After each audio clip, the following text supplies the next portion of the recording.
tambatrany olo mandray any tompo ho tena mpanjaka afaka miaina miala miasa amin'ny zavadrehetra tsy mba matahotra ireo fahavalo zay mpandra-valaka miadabenaritra mila mitsaina fa tsara mpanjaka tambatrany olo mandray any tompo ho tena mpanjaka afaka miaina miala miasa amin'ny zavadrehetra tsy mba matahotra ireo fahavalo zay mpandra-valaka miadabenaritra mila mitsaina fa tsara mpanjaka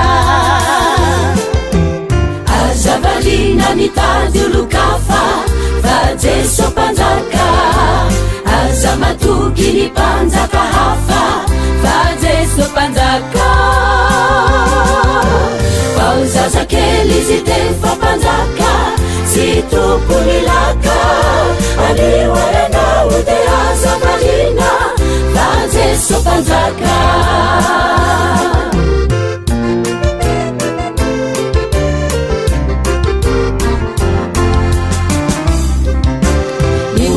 mino ny Jeso mpanjaka tsy miambakavaka tsy mitebiteby mitady kapoke fa tsara mpanjaka mitsikitsiky sy mila mitsaina fa tsara mpanjaka tsy manana ina ny olo na manana any Jeso mpanjaka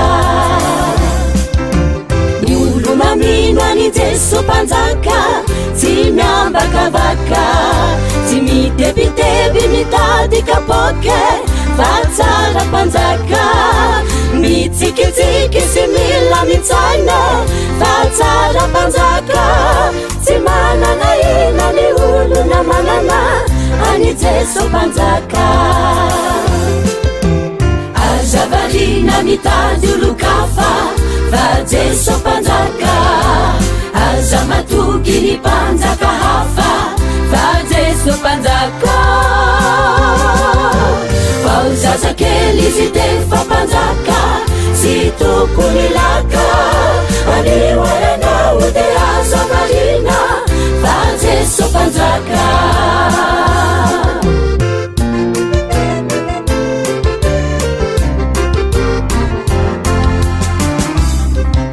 rehefa sahirana nona ny olo manaraka azy tsy miandriandro na volana taona vao mamonjy azy orofony zany ireo mofodimy sy ny azandrano avoky vahoaka ny sisa tsy lany tsy omby ny trano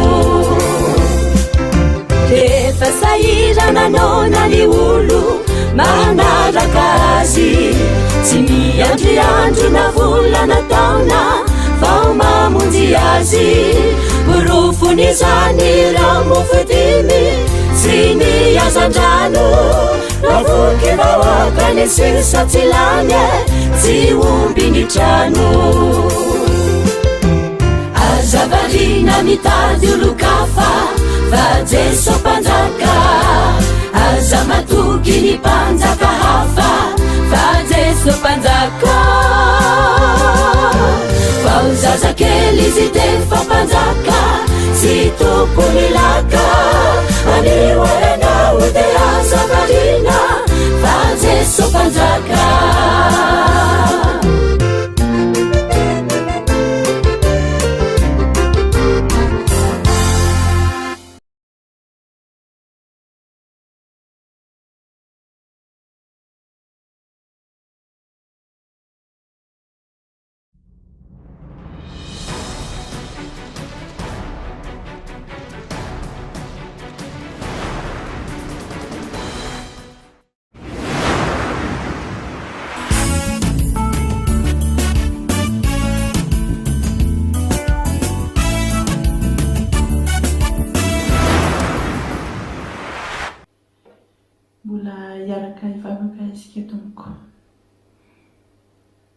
ry Andriamanitra resanakary fany masina Mbola faly misaotra sy mitera mankalaza ny anaranao izahay ny fitiavanao izay omenao anay isan'andro.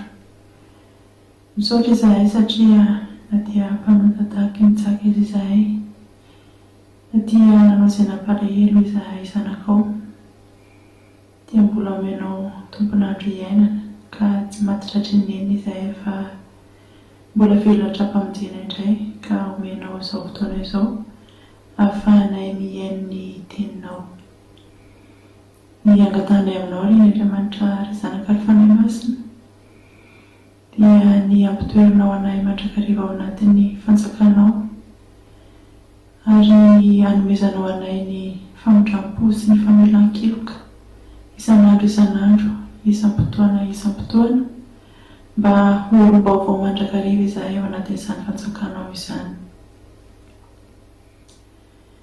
Ny olona rehetra izay mianjady amin'ny fiainana zanak'olombelona amin'izao vanim-potoana farandro izay iainana izao Jesosy Kristy Tompom-tianay dia fantatray ary ino anay fa ianao tsy mamelanay ho irery ary avelanao hiatra aminay zanakao izao mba ahafahanay manakina feno ny fiainanay eo am-pelantananao, ahafahanay hitodika hatrany eo amin'ny hazo-fijalianao ary mba ahafahanay mampitombo bebe kokoa ny finoanay anao Jesosy Kristy Tompom-tianay ka dia misaotra aminao izany fitiavanao anay izany.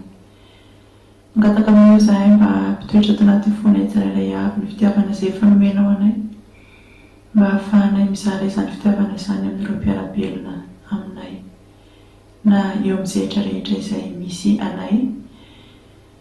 Mangataka aminao koa izahay mba hananana isaina mahay mifankatia, hananana isaina mahay mifandinika ary tsy hananana ny isaina mifampiandany fa mba hanananay ny fo iray ahaizanay miara-miasa mpandroso ny hambaindany fanjakanao. Omeo hery, omeo doky, omeo finoana avy aminao izay Jesosy ahafahanay miatrika izao fiainana eto amin'izao tontolo izao ity. Misy matoky ihany koa izahay fa tsy hamelanay irery ianao ninona zavatra miatra eo amin'ny fiainan'ny mpanomponao tsirairay avy. Ankehitriny raha hambara eto ny teninao dia mitenena araka ny fombanao Jesosy Kristy Tompom-tianay fa fonina ny iainanao izay mpanomponao. Anaran'i Jesosy no angatanay izany vavaka izany. Amen.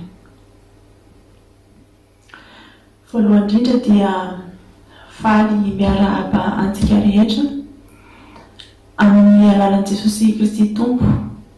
Ny fiarabana izay atolotra antsika dia tsy ho soritsoritako tahaky ny volo na ho avakavako tahaky ny ketsa, tsy ho tsipitsipoloko tahaky ny akotry, fa tsy ho fikiriko anjoron-damba tahaky ny tahirin'ny lehibe ihany koa, fa ho ataoko tahaky ny fiarabana erika ka ny kely hipitipitiany ary ny lehibe hifavazany.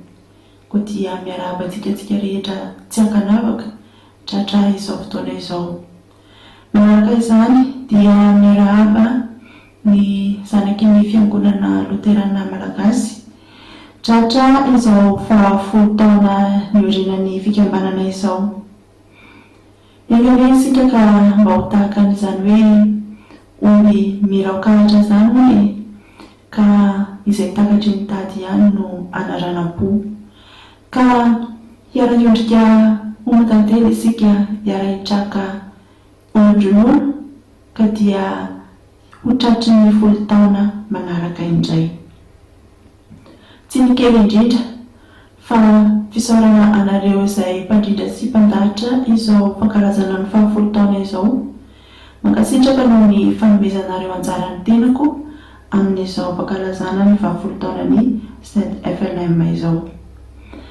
Izay mitondra ny lohateny ao amin'ny Hebreo 10 dia ny 5:7 amin'ny anaran'i Jesosy. Ary aoka isika hifampidinika hampandroso ny fitiavana sy ny asa tsara. Ny anjara Eto moa dia ny toriteny araka izay voasoratra ao amin'ny Apokalipsy. Apokalipsy 3 dia ny 10:20. Apokalipsy 3:10. Toy izao ny fifakan-teny amin'ny anaran'ny Jesosy Kristy Tompo. Ary satria efa mitandrina ny teniko ny amin'ny fahatany ianareo, izaho kosa hiaronao ho voavody amin'ny andron'ny fankapanahy izay efa hiandra amin'izao tontolo izao, fifizana toetra izay monina ambonin'ny tany. Ry iray masino manamasinana amin'ny fahamarinana, fa ny tenao no fahamarinana. Amen. Ry kristiana malala, atombola aminareo mandrakariva ny fahasoavana sy ny fiadanana avy amin'Andriamanitra ray sy Jesosy Kristy Tompontsika. Amen.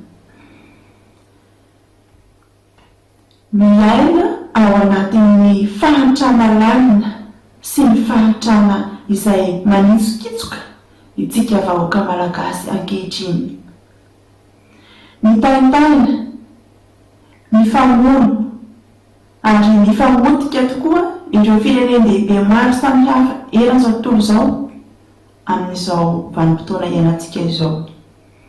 Tsy milamina ary mirotoroto, tsy manam-piadanam-po ireo vahoaka izay heverintsika fa miaina ao anatin'ny firenena izay mandroso na manan-karena, noho ny fieritreretana izay hampitomboana na fiarovana izany harena izay ananan'izy ireo izany. Ny tiako holazaina amin'izany dia izao: tsy misy olona izay miaina am-pifaliana, tsy misy olona izay sambatra intsony amin'izao vanim-potoana farany izay iainantsika izao, araka ny voalazan'ny teny faminaniana izay efa nambara hatr'izay. Tsy misy olona izay miaina ao anatin'izany fiadanana izany intsony, na ny kristiana izany na ny jentilisa, raha jerevantsika amin'ny ankapobeny. Fa toa samy ao anatin'ny fahoriana lalina, samy ao anatin'ny fahasahiranana, ka manjary mivezivezy, manjary mitady fomba rehetra ahafahana miala amin'izany isika tsirairay avy. Tsy zavatra mahagaga antsika kristiana nefa izany, satria izao ny bokin'ny Apokalipsy dia efa nomena antsika, efa nomeny Jesosy nosoratana ho antsika, izay manambara sy milaza ary efa nampilaza tamintsika fa hiantra izao zavatra iainantsika amin'izao vaninandro iainantsika izao. Ny Apokalipsy moa raha faritana tsotra, ny hevitry ny teny hoe Apokalipsy dia fanambarana na koa hoe fanalana sariny na fanehoana ireo zava-miafina. Amin'izao fiainana izay iainantsika izao dia misy zavatra miafina, misy zavatra ambadika izay tsy takatry ny saintsika zanak'olombelona. Tsy fantatsika ny antom-pisiny, tsy fantatsika hoe fa maninona no misy toy izao, fa maninona no tahaka izao ny fiainantsika zanak'olombelona. Fa efa ambara ary efa alana sariny kosa nefa izany zavatra rehetrarehetra izany ao amin'ny bokin'ny Apokalipsy. Tamin'ny vanim-potoanan'ny nampavaivay, tena nampavaivay ny fanenjena ny kristianina no nanoratana ity bokin'ny Apokalipsy ity. Ny vetikevitry ny bokin'ny Apokalipsy no izany dia teny fampaherezana na teny fanomezan-toky ho an'ireo olona izay voahenjika tamin'izany vanim-potoana izany. Ny mpanenjika dia fantatsika tsara fa tamin'ny andron'ny Kaisara Romanina izay nisy izany fanenjehana mahavaivay ny kristianina izany. Ny Kaisara Romanina nefa dia tsy tonga ho azy na hoe tsy tena mihetsika ny kristiana ho azy, fa ny tena marina dia zao: ny Satana sy ny forongony izay no ambadiky ny fanenjenan'ny kristianina. Izany hoe ny asa amin'ny fomba rehetra ny Satana hanao izay handravana ny fitorian'ny filazantsara dia Jesosy Kristy Tompo. Ka dia mandray olona, mampiasa olona ny Satana mba hahafahany manao izany asa izay tanjony sy kenjeny izany. Ho an'ireo izay olona enjehana kosa dia Jesosy Kristy vohomby tamin'ny ary fijaliana, izay no fototra, izay no tena kendrena enjehana, ary izay no tena fototry ny fanenjehana dia ny amin'ny Jesosy Kristy. Izany hoe ny olona rehetra izay mitory, ny olona rehetra izay manambara amin'ny maha Andriamanitra mpamonjy an'i Jesosy dia nenjena tamin'izany vanim-potoana ny fakaisary izany. Ny famonjenan'ny kristianina dia midika hoe ady izay misy teo amin'ny fanjakan'ny Satana sy ny fanjakana izay entin'i Jesosy. Ady ny fanahy ratsy eny amin'ny rivotra hoe Paoly Apôstôly milaza izany ao amin'ny epistily izay nosoratany. Ady izay fanandrian'ireo fanahy eto amin'izao tontolo izao dia ny fanahy ny devoly sy ny fanahy masina izay mifanandrina ao anatin'izany ady izany. Ka ireo dia mampiasa olona ahafahany manantanteraka izany ady na herisetra izay handravana ny finoana an'i Jesosy Kristy Tompo izany. Ka ny olona izay manao herisetra amin'ny olona izay mio an'i Jesosy Kristy Tompo, ny olona izay manao herisetra amin'ny olona izay mitory ny anaran'i Jesosy Kristy Tompo, izany no ampiasain'ny Satana hanatanterahana ny famiriny sy ny fikasana izy ireo. Ny olona izay enjehina noho izany dia olona enjehina tsy amin'ny maha-olombelona azy, fa olona enjehina noho ny fananany an'i Jesosy Kristy Tompo, olona enjehina noho ny fitoriany an'i Jesosy Kristy Tompo. Tsy mbola nisy ry kristianina malala, ary tsy hisy ny fotoana izay hahafoana izany fanenjehina izany. Fa ny fanenjehina ny olon'Andriamanitra, ny fanenjehina ny kristianina dia efa nisy hatramin'izay, ary mbola hisy raha hatr'izay, ary mihamafy izany fanenjehina izany amin'ny endrika maro samihafa ihany koa. Ny antony fanenjehina dia tsy hafa fa tamin'ny andron'ny Kaisara dia zao hoe ny olona kristiana dia tsy maintsy manompo ny Kaisara tahaka ny fanompoan'ny jentilisa azy. Izany hoe ny fanompoana ny Kaisara tamin'izay fotoana izay dia tsy maintsy miakoka eo anatrehany, tsy maintsy mivavaka aminy, tsy maintsy manome fanatitra azy. Fantatsika tsara nefa fa isika kristianina araka ny voalazany didy voalohany dia hoe aza manan'Andriamanikafa fa izao ihany. Ny kristianina tamin'izay fotoana izay dia tena nihazona izany didin'Andriamanitra izany, ary nanaja fantatra izany didin'Andriamanitra izany, ary olona ilazany andininy izay anjarantsika eto hoe satria efa nitandrina ny teniko ny amin'ny faharetana hianao. Efa nitandrina ny tsy hanompo Andriamanitra hafa afa-tsy Jesosy Kristy Tompo irery ihany. Ka dia nandà tsy hanaiky ny hanompo ny Kaisara ireo kristianina tamin'izay fotoana izay. Fa tsara marinina kosa fa ny kristianina sy ny mponina tamin'izay fotoana izay dia afaka mivavaka amin'ny Andriamanitra izay tiany hotopoina, fa kosa tsy maintsy mivavaka sy manompo any Kaisara. hitantsika amin'izany ny fanerena angolaka mba hahatonga ho hanompo Andriamanikafo, mba hahatonga ny kristianina sady hanompo an Jesosy Kristy Tompo no hanompo an Kaisara. Ka dia izany no lavin'ireto kristianina ireto tamin'izay fotoana izay ka nahatonga izao fanenjehana sy herisetra lalina izao dia ny fandavana ny tsy hanompo Andriamanikafo.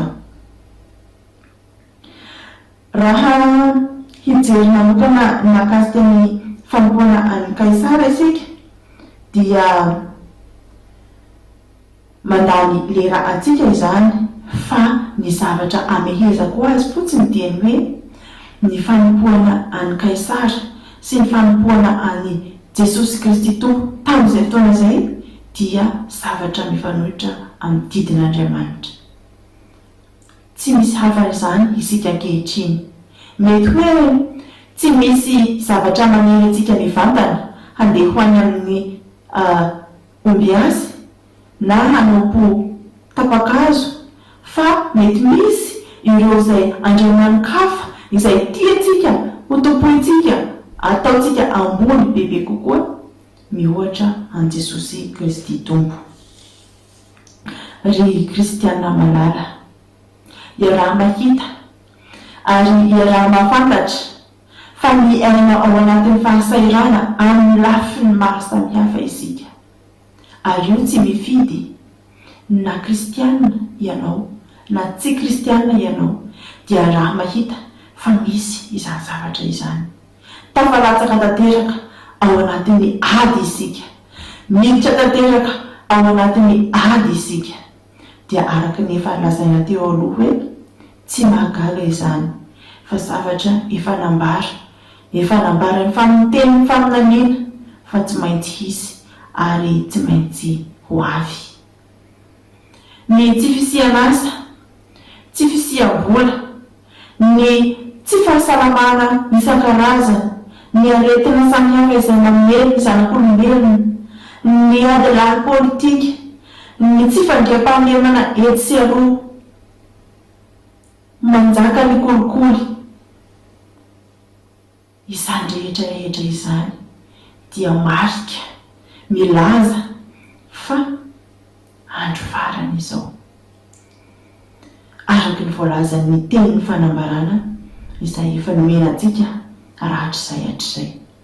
Izany rehetra izany dia miasa mafy ao anatin'izany fahoriana izay iainantsika izany ny devony amin'ny alalan'ireo fanahy ratsy eny amin'ny rivotra hoe Paoly Apôstôly, amin'ny alalan'ny fampiasana olona ihany koa, amin'ny alalan'ny fampiasana fitaovana vola makarena ihany koa, mba ahafahany mandavo ny kristianina ho lavo, ho potraka, hiala amin'ny finoana an Jesosy Kristy ary mety hihevitra fa tsy misy akory izany famonjena avy amin'ny Jesosy Kristy izany. Atao ho tafalatsaka ao anatin'ny fahitrana lalina sy fahoriana lalina manisikitsika isika.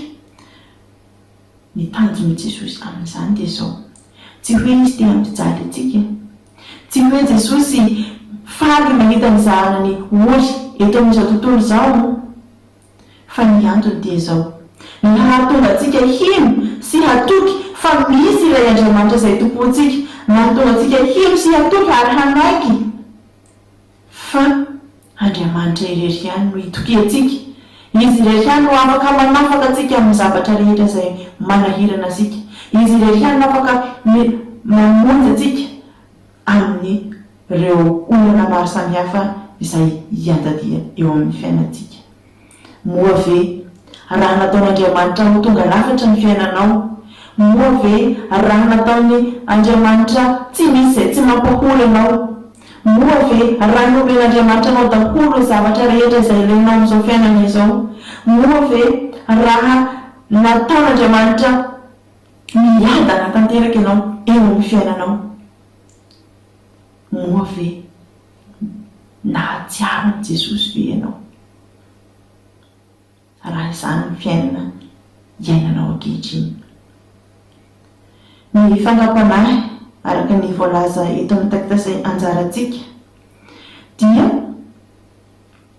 zavatra misy sy ny ainantsika zanak'olombelona ankehitriny amin'izao andro farana izao. Fanambarana ho anao avy amin'i Jesosy Kristy amin'ity alanan'ity toriteny izay henonao androany ity, fa Andriamanitra efa hiaro anao ho voavonjy amin'ny andro ny fakapanahy. Toky lehibe tsy mamitaka izany tenin'Andriamanitra izany. Andriamanitra efa hiaro anao ary miaro anao ho voavonjy amin'ny andro ny fakapanahy. Hoy zany toky fampanantenana omeny Jesosy atsika ao anatin'izany tenin'Andriamanitra izany. Ka izany rehetra izany dia ho tonga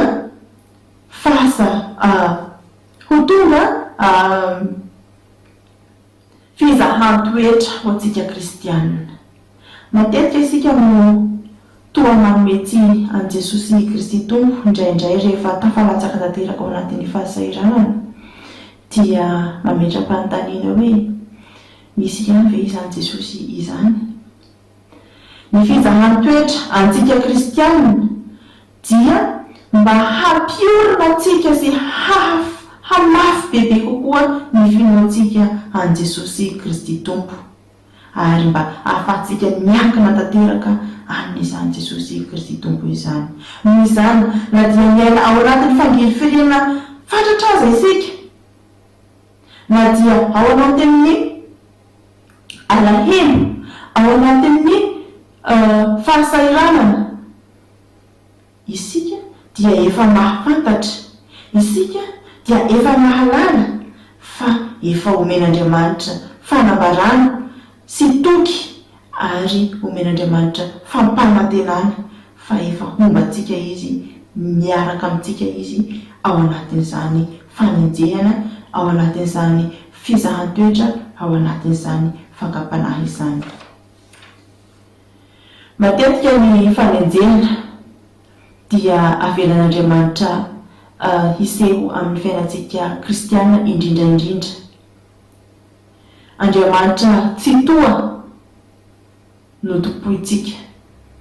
Ny hoe tsy toa dia Andriamanitra tsy misy izay mahasakana azy amin'ny zavatra rehetra izay ataony. Tsy misy hahasakana azy amin'izay tiany hataony.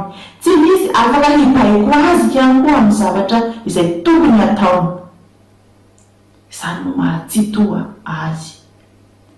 Fa matoa miseho amintsika ny zavatra anankiray, matoa miseho amintsika ny olana anankiray, dia avelan'Andriamanitra hiseho eo amin'ny fiainantsika izany, mba hampiorina antsika, hampitodika antsika bebe kokoa ao aminy.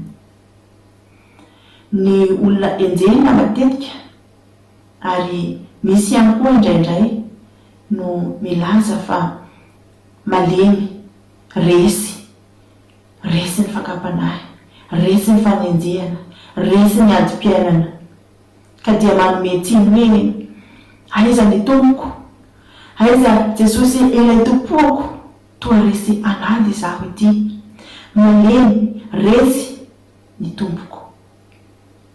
Ho fampaherezana izay voaentika no antony nanoratana ity boky Apokalipsy ity.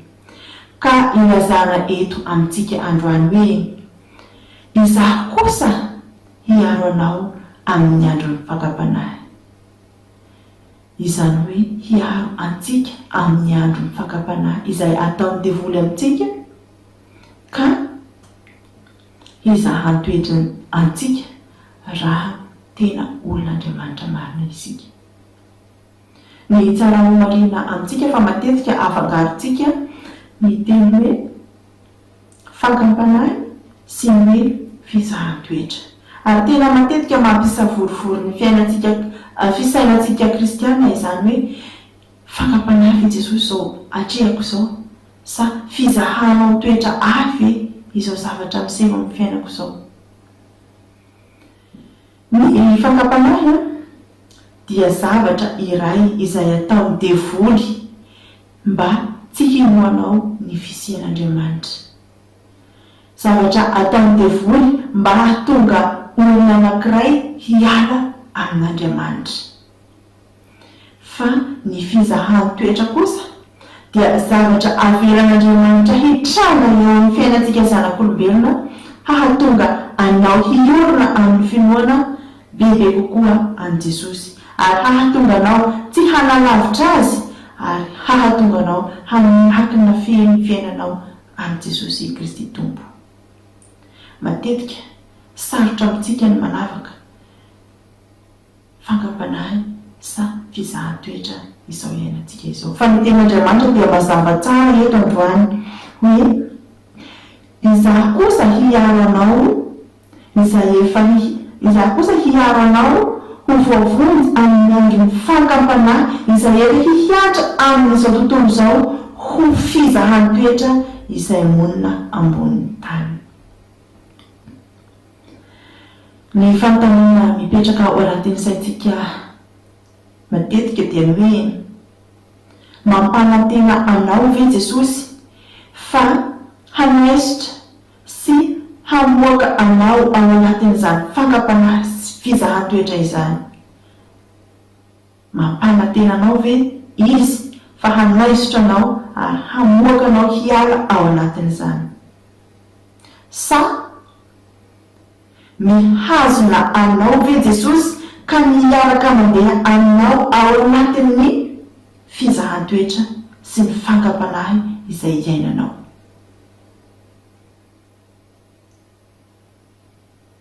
Ny apokalipsy hoy isika teo dia fanambaran'Andriamanitra amin'ny zavatra ho avy mamirapiratra, ary dia fanantenana be ho antsika kristianina. Nanao fanambarana amin'ny kristianina eto Andriamanitra fa izy dia hiaro anao ary hamonjy anao amin'ny andron'ny fangam-panahy. Ankehitriny ary kristiana malala dia mampahery anao ny ten'Andriamanitra izay hiara n'izany fangam-panahy sy fizahan-toetra izany. Tsy misy izay tokony ho afaka amin'izany raha mbola zanak'Andriamanitra araka ny voalazan'ny ten'Andriamanitra, fa tsy maintsy hiantra amintsika izany. Fa ny tokony ataontsika dia ny hifampahery, hifampivavaka ary ny hifampahery amin'ny alalan'ny ten'Andriamanitra isan'andro isan'andro, isam-potoana, tsy hanary toky, fa ny ten'Andriamanitra izay omeny antsika, ny toky izay omeny antsika dia velona sy mahery ary tsy maintsy ho tantera eo amin'ny fiainanao raha mino izany ianao. Ny faneva izao fankalazana ny 10 taona izao dia minaza fa ary aoka isika hifandinika hampandroso ny fitiavana sy ny asa tsara. Aoka isika tsy ho variana amin'ny hasarotan'ny fiainana, aoka isika tsy ho variana amin'ny hamafin'izao fiainana izao, aoka isika tsy ho variana amin'ny faharatsian'izao fiainana izao. Fa manana teny faniva isika zanaky ny fiangonana Loterana Malagasy mba hifandinihantsika hampandroso ny fitiavana sy ny asa tsara ao amin'ny fanjakan'Andriamanitra. Satria ny fitiavana izay anananao, ny fitiavana izay nomeny Jesosy anao no ahafahanao miaraka manatanteraka izany asan'Andriamanitra izany amin'ny mpiarabelona izay misy anao. Fa raha ny herin'ny tenantsika tsirairay avy, raha ny fisainantsika tsirairay avy, dia tsy ho afaka hanatanteraka izany isika. Fa ny fitiavana izay omeny Jesosy atsika ka raisitsika ao anatin'ny fotsika dia afaka hanatanteraka ny asan'Andriamanitra, afaka hifandinika izay hahasoa hampandroso ny asa fitoriana ny filazantsara Jesosy Kristy isika tsirairay avy. Ny tiako amaranana izao ten'Andriamanitra izao dia misy tantara anankiray izay matetika fanaoko matetika ity tantara ity raha miresaka fizahan-toetra sy fangam-panahy. Nisy olona anankiray sendra nitsangatsangana teny amoron-dranomasina izy. Dia rehefa mibalika tsara masoandro, fantatsika izany, tsara ny andro, dia tiatsika ny mandeha mitsangatsangana maka-rivotra masina eny an-tsisin-dranomasina. Mibalika amin'ny masoandro, mazava tsara ny andro, tsy misy ny ranorana, mahafinaritra ny eny an-tsisin-dranomasina. Fa dia nandeha ity lehilahy anankiray. Rehefa mandeha izy dia nandeha tamin'ny fitokisana, nandeha tamin'ny mpilaminana, nandeha tamin'ny fahafinaretana ary nandeha tamin'ny fahasambarana, ary dia nino sy natoky fa manana Jesosy eo amin'ny fiainany. Sambatra fa manana Jesosy eo amin'ny fiainako. Nandeha mitsangatsangana teny an-tsisin-dranomasina dia mifampiresaka izy Jesosy eo am-pitsangatsanganana hoe, izany fifaliako Jesosy manana anao amin'izao fiainako izao. Feno fifaliana ny fiainako, feno fahasambarana ny fiainako manana anao. Ka ny tanantsika izay mifampitantana, ny diatongotritsika izay manaraka aoriana dia manambara fa izaho sy ianao dia iray ary miara-dia mandrakizay. Dia lasa nandeha mifampitantana miaraka tamin'i Jesosy teny an-tsisin-dranomasina ilay olona anankiray. Mbola tsara ny andro dia mandeha miresaka, ny tanantsika mifampitantana, ny diatongotritsika aoriana Jesosy izay manambara fa miaraka amiko ianao dia toky sy fanantenana ary fifaliana ho azy izany. Ny olana nefa dia izao, tonga ny rivo-doza, tonga ny rivotra izay mahery, misavoivoy ny rano izay ranomasina izay nandehanan'izy ireo, ka dia lasa ratsy ny andro. Nanomboka natahatra ity lehilahy ity ary mbola nanontany, Jesosy mbola miaraka amiko ve ianao amin'izao zavatra misy izao? Dia mbola nahatsamba ihany izy fa miaraka aminy Jesosy. Ka dia mbola namerina indray ilay slogan teneny hoe, izaho sy ianao mifampitantana, ny diatongotritsika sy ianao izay aoriana dia manamarika fa mbola miara-dia amiko amin'izao fiainana izao ianao. Fa saingy rehefa nihamafy, rehefa nihamafy ilay rivo-doza, nihamafy ny tafio-drivotra teny an-tsisin-dranomasina, dia very hevitra ilay olona hoe, anao hoana izaho ty? Aiza Jesosy izay miara-dia tamiko teto? Mitodika izaho mijery azy, ny tanany tsy hitako mifampitantana amiko intsony, ny diatongotra efatra izay manaraka anay avy aoriana izay manambara fa miara-dia amiko izy, tsy hitako intsony. Maninona no diatongotra anankiray sisa no hitako aoriana? Izany hoe ny diatongotra no mamakivaky izao tafio-drivotra mafy izay mahazo an'izao. Tena sakaiza manondy ianao Jesosy, manary amin'ny sarotra ianao Jesosy. Rehefa tonga ny fifaliako sy ny fahasambarako, eo amin'ilako ianao, miara-mandeha amiko ianao. Fa rehefa tonga kosa izao loza mahazo an'izao, dia minaozanao irery aho. Nandeha nefa ny fotoana, nandeha ny ora, dia nitsahatra ilay rivo-doza. Rehefa nitsahatra ilay rivo-doza dia indro hitan'ilay olona indray, ilay diatongotra efatra avy aoriana. Dia tena tezitra mafy tamin'i Jesosy izy hoe, fa maninona rehefa tony ny fiainako, fa maninona rehefa ao anatin'ny fiadanana aho dia tonga ianao miaraka amiko. Fa rehefa tao anatin'ny olana maro samihafa, tao anatin'ny rivo-doza, tao anatin'ny loza aho, minaozanao irery satria diatongotra anankiray ihany no hitako. Dia moa Jesosy hoe, tsy anaka, tsy ny diatongotra ao no hitanao, fa tao anatin'ny loza izay natrehanao, tao anatin'ny fahasarotana izay natrehanao, dia tsy ho zakanao ny hiatrika izany, ka dia natao aty-angory ianao, ka ny diatongotra no hitanao anankiray izay nandeha, fa ianao kosa natao aty-angory satria fantatro ary tsampako fa tsy ho vitanao ny hiatrika izany. Tahaka izany no iarahany Jesosy amin'ny fiainantsika amin'izao fiainatsarotra, amin'izao olana mianjady amintsika ankehitriny izao miaraka aminao Jesosy, miara-dia aminao Jesosy na amin'ny mora na indrindraindrindra amin'ny sarotra, tsy mamela irery anao Jesosy. Fa izao kosa aoka isika tsy ho lavon'ny fankam-panahy, aoka isika mba handresy ao anatin'ny fizahan-toetra fa izahany Jesosy toetranao ihany koa izany hoe miravoravo tanana ve ianao ankehitriny, aiza miasa sy ny nanirahan'i Jesosy ianao eto amin'izao tontolo izao raha ao anatin'izany fizahan-toetra sy fankam-panahy izany androany ianao. Ka andeha ary isika hiarahanaiky fa na dia sarotra na dia ao anatin'ny ady farany na dia ao anatin'ny fijaliana sy fahoriana isika dia andeha isika hiarahanaiky, hiara-hiombi-kevitra ary hiara-hiombi-tsaina hifandinika fa mila anao Jesosy amin'ny fitoriana ny filazantsara, mila anao Jesosy amin'ny fanaovana asa tsara, mila anao Jesosy amin'ny fanaovana ny asa diakonaly. Tsy ho irery anao fa ny fanahy masina izay efa nomenanao teo amin'ny batisa no hiara handeha aminao, hiara hitalitalana anao amin'ny asa izay efa apetraka Jesosy aminao izany. Dia voninahitra ny Andriamanitra raisana kary fanahy masina izay efa azy hatramin'ny taloha indrindra ka ho mandrakizay. Amen.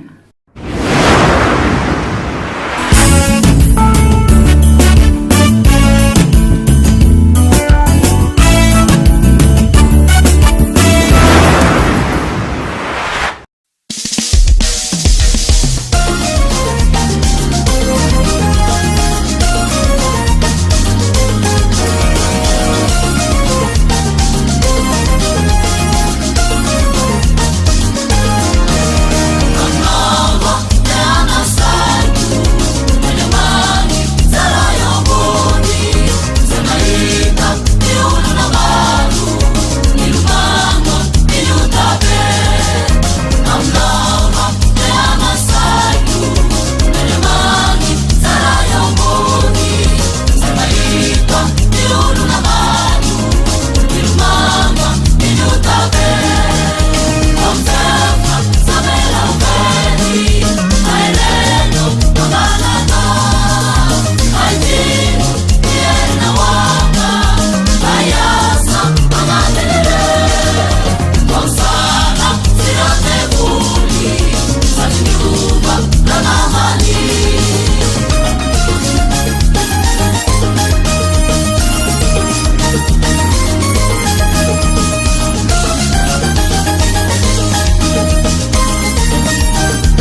ary aoka isika ifampandinika hampandroso ny fitiava sy ny asa tsara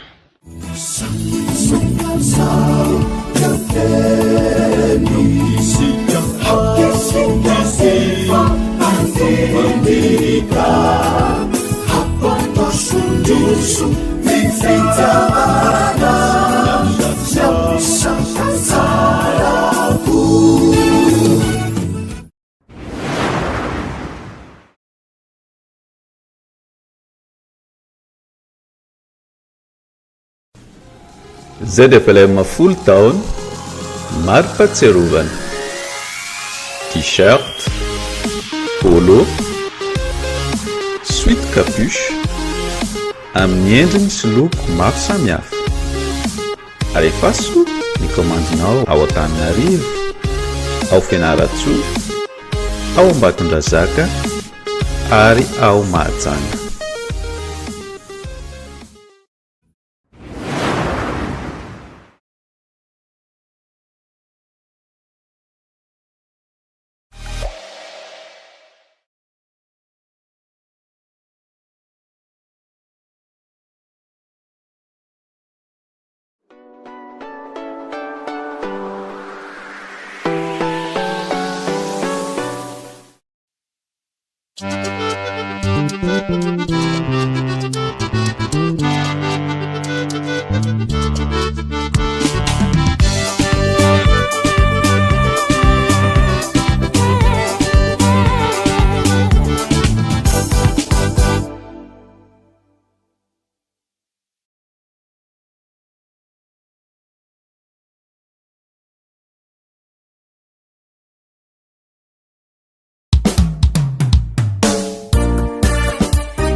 Zina tunga ni fazavana veluna ni finuna anite susi jisiane fakeichi mula mariro tininu timma halalire sefazavana Sini aizina tunga ni fazavana veluna ni finuna anite susi jisiane fakeichi mula mariro tininu timma halalire sefazavana Fidini Jesusi azade varinyana firi firi buira tetilisa nyantanoni tupriza nyantusimanejana fazavadi tetilisa Fidini Jesusi azade varinyana firi firi buira tetilisa nyantanoni tupriza nyantusimanejana fazavadi tetilisa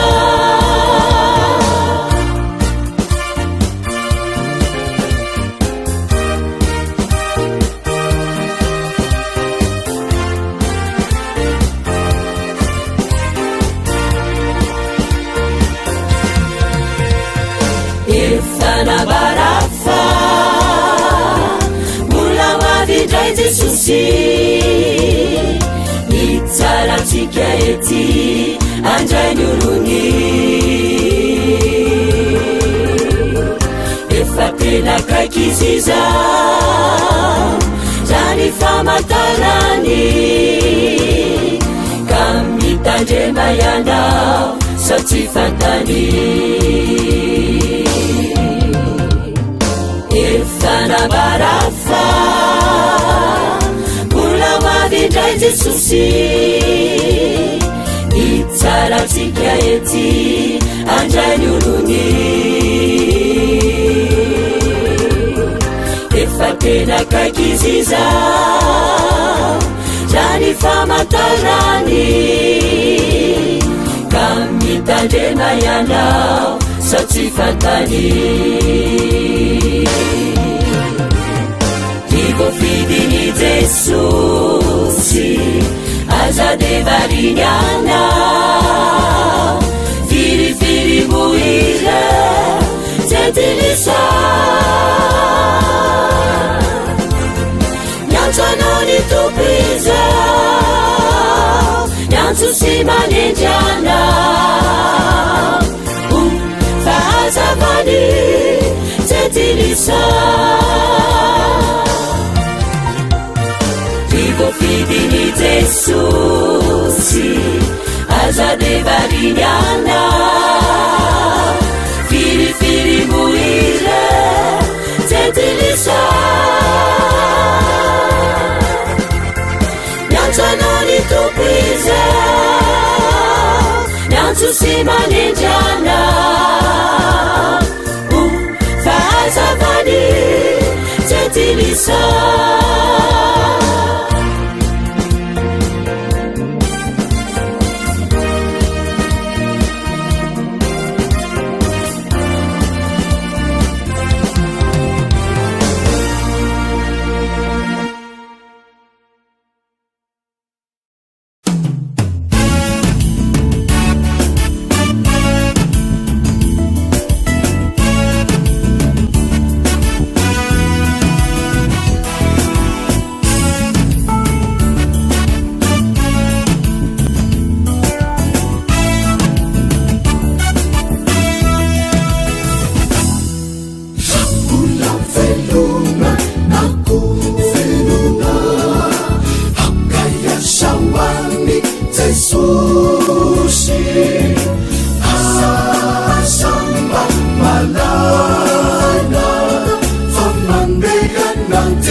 Jesosy Zimefatoky hanao Uparesila hanao Niasanika Zakiapatramasajani Hariao kaisik Kaifapagilikan Hapadrosu Niasasana Sifitavana Wandi ulung belu ng manerata Inifitavana Nifite susitu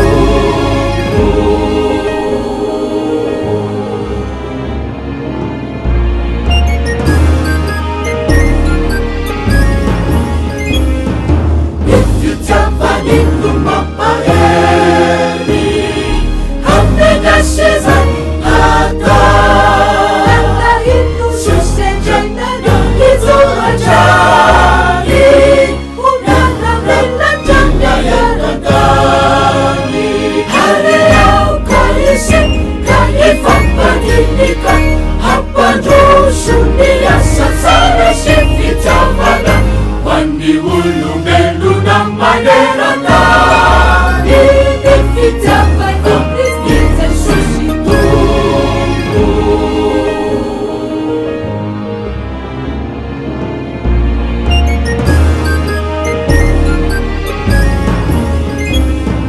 Isang ganda ng ituriteni Ang isang tutong bisa Episik kaya natin ituris na nabara Niteni man asyufilan sa sana Hariao kaisip Kaifapagilikan Hapadrosu Niasasana Sifitavana Wandi ulung belu ng manerata Inifitavana Nifite susitu Hariao kaisip Kaifapagilikan Hapadrosu Niasasana Sifitavana Wandi ulung belu ng manerata Inifitavana Nifite susitu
jesosy miaino ny feony makatony teniny zay te nahondreny jesosy miaino ny feony jesosy miaino ny feony makatony teniny miaina amizany jambola eto antany miaino ny feony makatony teniny fiada nananomeny atrany miaino ny feony makatony teniny miaina amizany jambola eto antany miaino ny feony makatony teniny fiada nananomeny atrany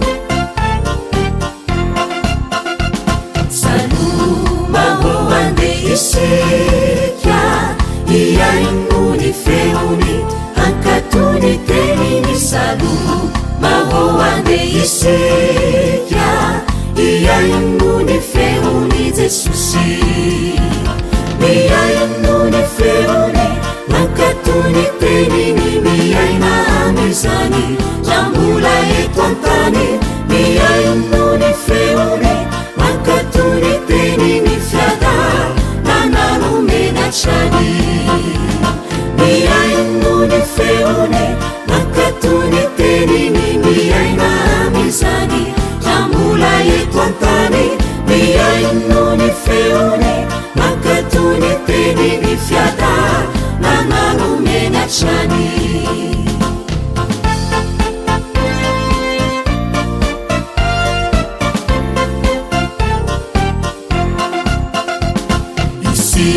ikahondreny jesosy torio ny teniny ambarao ny teniny isikahondreny jesosy iaino ny teniny jesosy